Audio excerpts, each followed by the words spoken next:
বর্তমান সময়ে পল্লীগ্রাম টিভি চ্যানেলের অত্যন্ত জনপ্রিয় জুটি হচ্ছে টনি ও সালমা। তাদের কিশোর বয়সের অভিনয়ে মুগ্ধ হয়েছে লক্ষ কোটি দর্শক। তাদের অভিনীত নাটক দর্শকের কাছে এতটাই ভালো লাগে যে তাদের নতুন নাটকের জন্য অধীর আগ্রহে বসে থাকে। তবে তাদের সম্পর্কে এবার নতুন মোড় নিতে চলেছে। গোপন সূত্রে জানা গেছে টনি ও সালমার মধ্যে দীর্ঘদিন ধরে প্রেমের সম্পর্ক ছিল। এতদিন তারা এই বিষয়টি নিয়ে সকলের সামনে কিছুই বলেননি, কিন্তু বর্তমান সময়ে শোনা যাচ্ছে যে তারা খুব শীঘ্রই বিয়ের পিঁড়িতে বসতে চলেছে এবং তাদের ঘনিষ্ঠ মহল থেকে জানা গিয়েছে দুটি পরিবারের অনুমতি মিললে তারা আনুষ্ঠানিকভাবে বিয়ের ঘোষণা দেবে।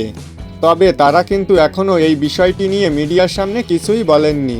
এটা যদি সত্যি হয় তাহলে ঘটনাটি হবে সোশ্যাল মিডিয়ার আলোচিত ও জনপ্রিয় কিশোর তারকার বিয়ে। কিন্তু এই বিষয়টি কি শুধু গুঞ্জন, নাকি বাস্তবে দাম্পত্য জীবনের জন্য প্রস্তুতি নিচ্ছে টনি ও সালমা? এই বিষয়টি নিয়ে একদম ক্লিয়ার করে এখনই কিছু বলা যাচ্ছে না। তাদের বিয়ে নিয়ে আপনাদের কি মতামত এবং আপনারা কি ভাবছেন তারা দুজন বিয়ে করলে বিষয়টা কেমন হবে সেটা কমেন্টে লিখে জানাতে ভুলবেন না। তো বন্ধুরা, দেখা হবে, কথা হবে পরবর্তী কোনো ভিডিওতে। ভিডিওটি ভালো লাগলে আমার এই চ্যানেলটি সাবস্ক্রাইব করে আমার পাশেই থাকবেন।